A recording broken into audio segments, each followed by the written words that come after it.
എല്ലാവർക്കും എന്റെ വക സ്പെഷ്യൽ സമ്മാനം.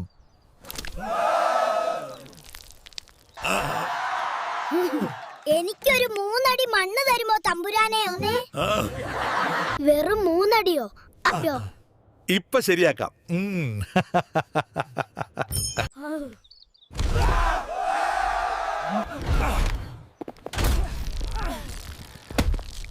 ഇവൻ നമുക്കിട്ട് പണിതല്ലോ. എവിടെ എന്റെ മൂന്നാമത്തെ ആടി?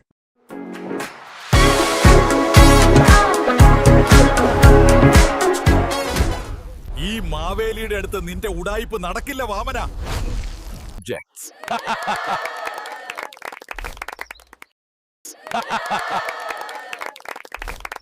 വാമനല്ല, പുള്ളിയുടെ വല്യ പൂപ്പനെ വരെ പൂട്ടും ഞാൻ.